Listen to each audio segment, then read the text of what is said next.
Let's move on to Fields, though. Got a few things I want to talk about with him.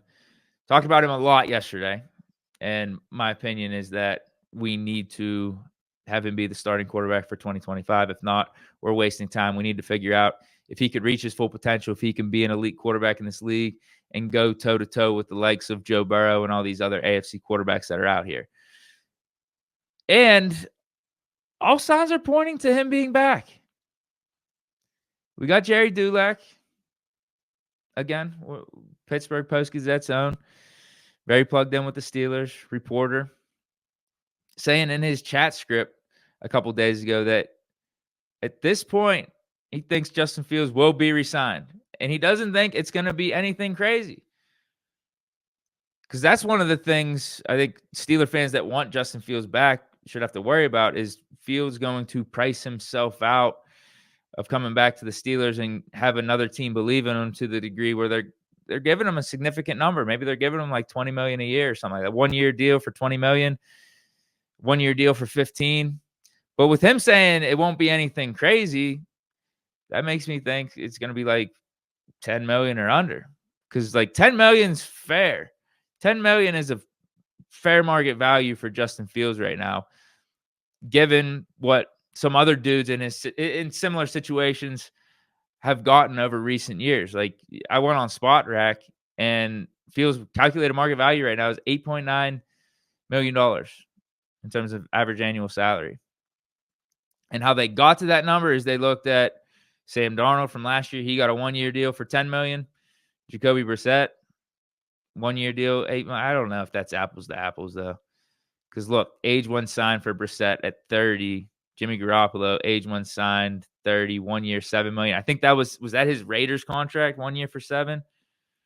Or was that is that the one that he just signed with the Rams? I don't even know on that. But Jameis Winston had a 1 year deal for $5 million. That was at 26. I think that was with the Saints. Honestly, the closest comparison is Sam Darnold. 1 year, $10 million. But the thing that Fields has in his favor over Sam Darnold is like Fields actually put on better tape in his most recent season before he signed the contract. Like these 6 games that Field just had and going 4-2 and having a 10 touchdown to 1 interception ratio is better than anything Sam Darnold did with the 49ers. I think Sam Darnold played in like a game, gave it a half, and didn't do anything crazy. So, if anything, maybe this 8.9, this average annual salary is a little bit lower, but Sam Darnold is the best comp for sure. But that's the range. And if Dulac's saying he doesn't think it's going to be anything crazy, then that's what we're talking. I think 9, 10, 11, 12 million, that'd be fine. That would be 100% fine. It would make sense for Fields. I think it makes sense for the Steelers, but I also think the Steelers are going to have to answer some questions here. Because is Fields going to want to come back no matter what the number is to a team that's also going to be signing Russell Wilson? Because at some point when you're talking about your career, it's less about the money and more about the opportunity. I think Fields is going to want to get a chance to start. Now, I do think there's also something to be said for the Steelers and the continuity, which is why he's probably still open to coming back even if Russell Wilson is here. But he's going to want to get some sort of guarantee that he's going to have a legitimate chance to start in 2025, be the week 1 starter. It's going to be a legit competition in the offseason. Because if not, I'm seeing some reports out there that, listen, if Arthur Smith gets a chance to be a head coach, which I don't think is going to happen, the only team that is going to offer Arthur Smith from the looks of it at this point is the Jets, because from what I read earlier today, the Bears are already out of it. It would be the Jets. If Arthur Smith goes to the Jets, if we're playing it too cool with Justin Fields, he might just go with Arthur Smith to the Jets, because Arthur Smith obviously likes Justin Fields as the quarterback better than Russell Wilson. And I'm guessing, too, Arthur Smith would want to have his own stamp on whatever franchise he goes to, isn't going to want to carry over some of that Rodgers stuff and some of that past Jets stuff. He's going to want a clean start. He thinks highly of a Justin Fields, and Fields is going to go sign over there. And then we're going to be stuck with, it's either we bring back Russ, which I think is going to be a mistake, or we're going to have to make a big splash trade to get like a Trevor Lawrence or a Kyler Murray in here. We're going to have to give up significant draft picks and take on their contract. Whereas, we got a Justin Fields in-house right now who's on paper on the same type of level as a Trevor Lawrence or a Kyler Murray. If you look at what Fields did this year, you look at him being a former top 11 overall pick, the talent that he's got, they're in the same category. It's just that like Trevor Lawrence, Kyler Murray, more proven, but we don't have to pay Justin Fields those dudes' contract just yet. We can have him here for 10 million, 11, 12 million, and then not have to give up any picks. So we could surround the offense with more pieces around a Justin Fields than what we would be able to with a Trevor Lawrence or Kyler Murray. So, I mean, we can't be playing it too cool here. We can't be lowballing Fields. I think it's like we have to legitimately say we're interested in having you back and we're interested in you being the starter. And like we're not joking about that. If we also sign Russ, it's going to be an open competition because if not, man, I could definitely see Justin Fields looking elsewhere. This quarterback class isn't that good. This quarterback free agency class isn't that good. There's a team like the Jets. There's a team like the Titans. Like if the Titans aren't enamored by Cam Ward or Shedeur Sanders, why not give Justin Fields a Sam Darnold prove-it deal? Just like what the Vikings did, and see if Fields can flourish in your offense and have one of those years where you're willing to maybe give him a long-term contract and view him as the future. Because Fields isn't 30. That's the other thing. Sam Darnold, when he signed with the Vikings, he's not 30. That's why they took a chance like that on a Darnold. That's why you could take a chance like that on a Fields, because they're still young. He's 25, turning 26. You could still have 10 years with that dude. So the Steelers are playing it too cool, man. If man, I don't know, man. Yeah, if we make this quarterback thing like more open and are more like lackadaisical about it, it might end up biting us.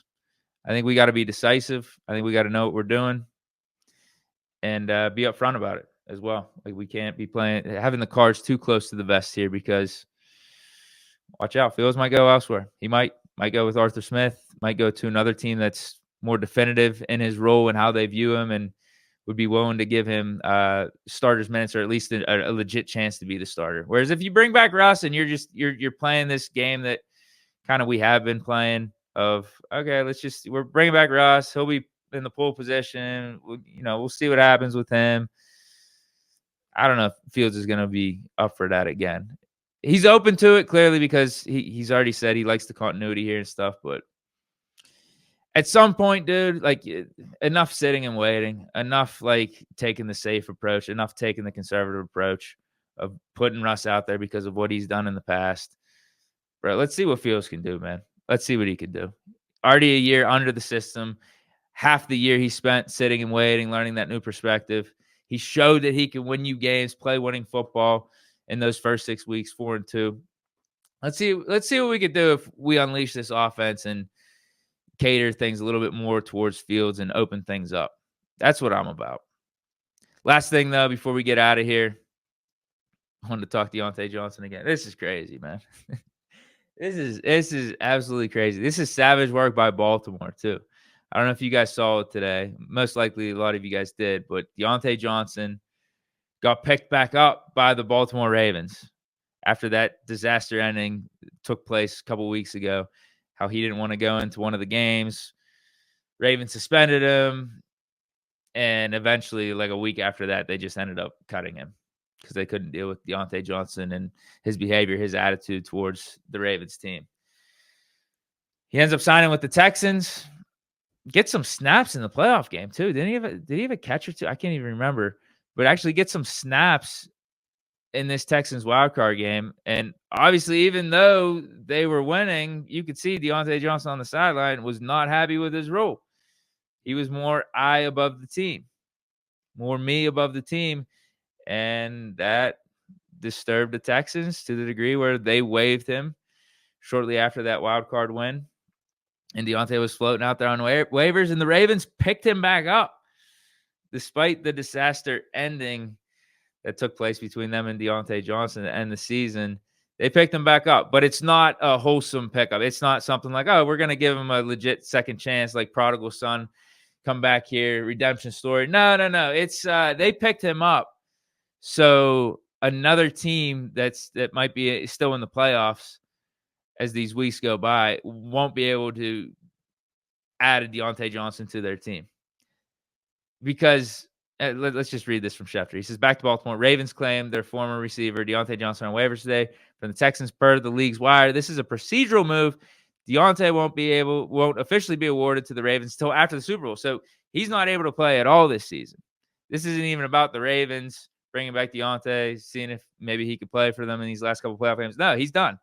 He's done for the season. But he qualifies as an unrestricted free agent this offseason, and if he signs with another team, he factors into Baltimore's compensatory pick formula, potentially helping it obtain an additional draft pick in 2026. Johnson doesn't have the ability to play this postseason and likely won't step foot back into the Ravens facility. Duh. But now he can help Baltimore in the offseason. This is just savage work by Baltimore, bro. Absolutely savage work.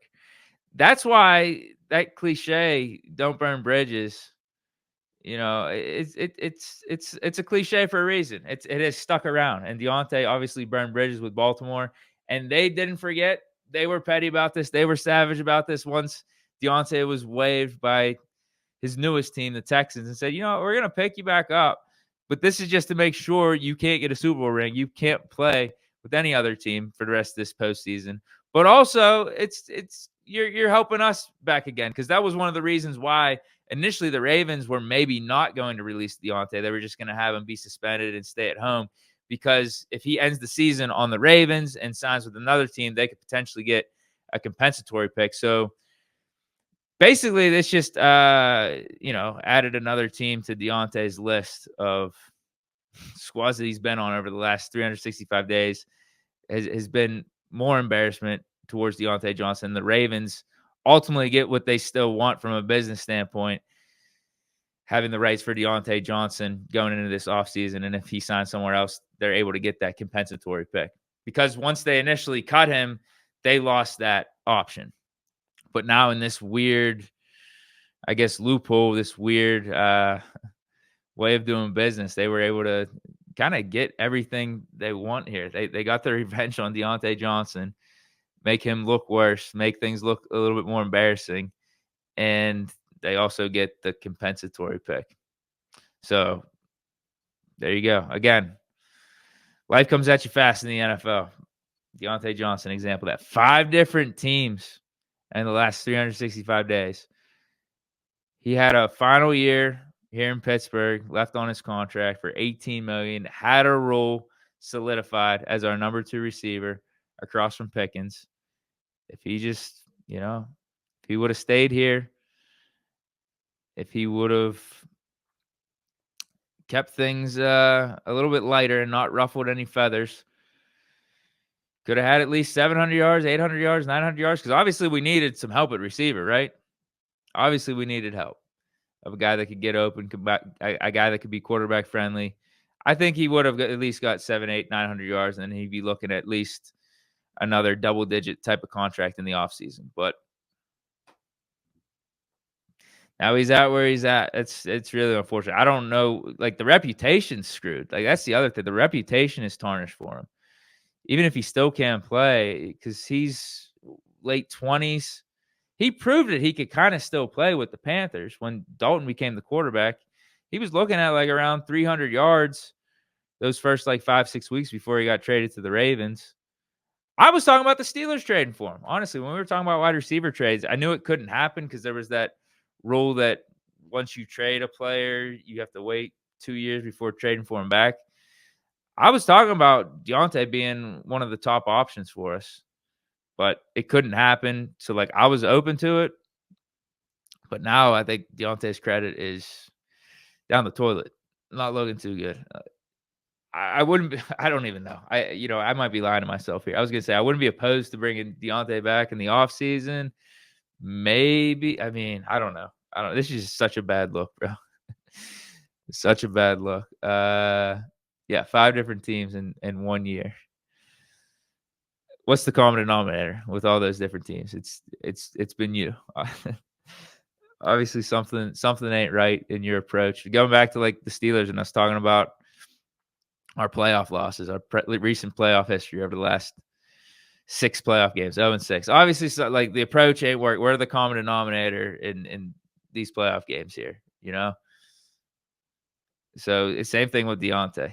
Like the teams are changing, but you're staying the same, and obviously it ain't good enough to be sticking around long term at any of these teams. Would I sign him back? I don't know. I mean, it'd be on the vet men. It'd have to be on the vet men, prove it type of deal. Vet men, maybe a $2-3 million contract, $4 million contract. It might be the only situation that makes sense for Diontae, if you think about it. What other team is going to be willing to take a chance on him to that degree? Is going to be able to give him the benefit of the doubt? Might only be us. Came up in the Steelers system, drafted in the 3rd round way back in the day. So like we know Diontae. He's a Steeler, even though obviously things ended poorly. I was trading him for Diontae Jackson. Like he's a Steeler. He's been here for like 5 years. He was drafted here, homegrown. So I think if any team were to take a chance on Diontae, it might actually be us. But I'm not doing anything crazy to get him in here. I'm not going out of my way. But we'll see. Let me know your thoughts. Although that, you know what? Because we're talking about our own in-house problems with, locker room issues, even talking about maybe getting rid of Pickens. I don't know if bringing back Diontae really solves that or gets us going in the right direction. So maybe just forget what I said there.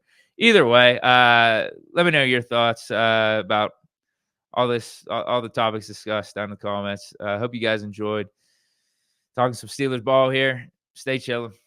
Peace.